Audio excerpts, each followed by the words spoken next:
We're just a few days from the NFL Combine, and I'm here to talk about one of the NFL's most important positions, the edge rusher. And I'm going to give you 6 of the top edge rushers in the draft class. And keep in mind, all these guys could go anywhere in the first round or just at the top of the second. So this is a very, very deep class. Right at the top, this one is weird because technically he is listed as an off-ball linebacker, but it's Arvell Reese. The reason why I have him listed here, because if he improves as a pass rusher, everything else that he offers is just going to be that much more better. I love this kid because A, he's incredibly versatile, both off-ball and on the line of scrimmage. He has incredibly heavy hands. The thing is, he's still a bit light, and that's why I'm talking about him improving as a pass rusher.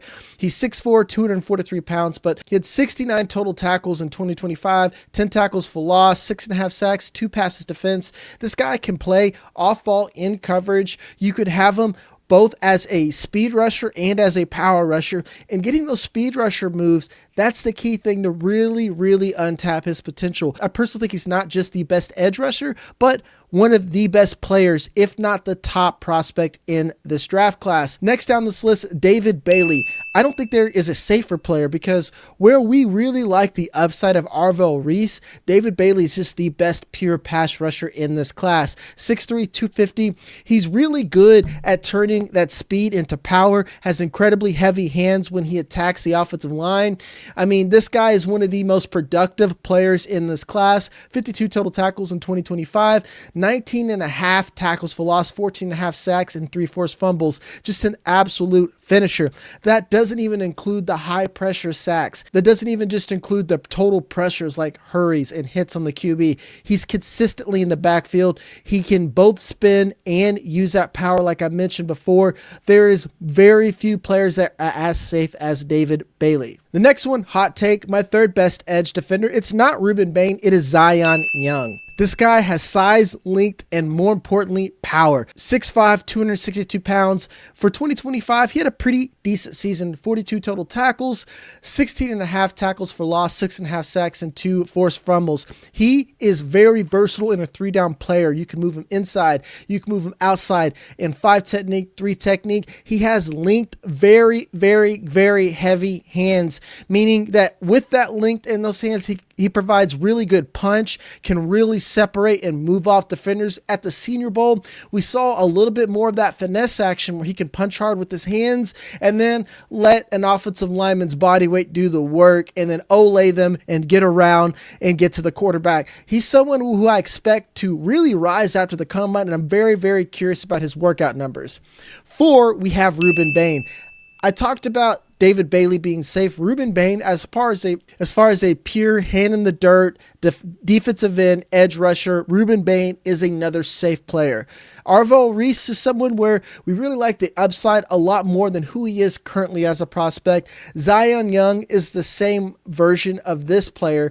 And then Reuben Bain, again, like I said, he is incredibly safe and productive all throughout his career. He's got good size, 6'3", 275 pounds, 54 total tackles, 15.5 tackles for loss, 9.5 sacks, and 1 forced fumble in 2025, consistently creating pressure in the backfield. That got easier when he had his running mate, Akheem Mesidor, who, spoilers, I'm going to talk about here in a little bit. This guy was the ACC Defensive Player of the Year and one of the most decorated defensive players for a reason.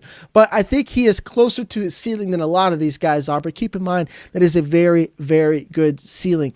He's someone who I don't know if he's going to go top 5, but I definitely could see him going top 10 and being a staple within a defense. Number 5 on this list, Cashius Howell from Texas A&M. This guy is a speedy boy pass rusher. He doesn't have elite length, 6'2", 248 pounds, but he's been productive. 31 total tackles, 14 tackles for loss, 11.5 sacks, 1 forced fumble. He's good in coverage, a lot like how Arvell Reese is. He's going to keep his hand out of the dirt and be primarily, I wouldn't say just pure off ball because he is a good speed rusher, but he's going to be playing standing up and not someone that you can move and sit down and play as like a 5 or 3 technique like Zion Young or Reuben Bain. But this guy is someone who really rose for me as I got to his tape, and it comes down to that big V word, versatility, that we're going to use quite often as we keep talking about defenders. And then we're going to finish with Akheem Mesidor with Miami, who I already spoiled with you when I was talking about Reuben. Bain, 6'3", 280 pounds. They had two massive edge setters. He's PFF's number 5 guy and one of the highest graded at 92.5 PFF score. The only issue, this guy's 25 years old. That means if you draft him in the first round and use that 5th-year option, by the time you're going to get to his next contract, he's already going to be 30 years old. But the thing is, you have a very, very safe floor. So he's someone I'm going to see fall in the first round, despite how good his tape is and despite just how productive he's been, because you're buying him probably at his ceiling. He's not going to get much better. So a lot of these championship-ready guys who just need a pass rusher to plug in and at least have him for a good time and not necessarily a long time, that's the type of player Akheem Mesidor is. 25, very, very, very old prospect. But those are 6 of the top edge guys, and this isn't even the top of the list. I'm going to try to have a big board for you. Of course, we're going to have the whole crew back next week. I'm going to the combine, and I'm going to give you guys as much info as I can going forward. So make sure to hit the like, subscribe button. And if you want to look at tape, particularly on offense, go over to dynastynerds.com, sign up for the Nerd Herd, and you can look at all the tape that you want for all of your Dynasty players or future Dynasty picks. As always, it's me, Jagger May. Love you guys, and I'll see you next time.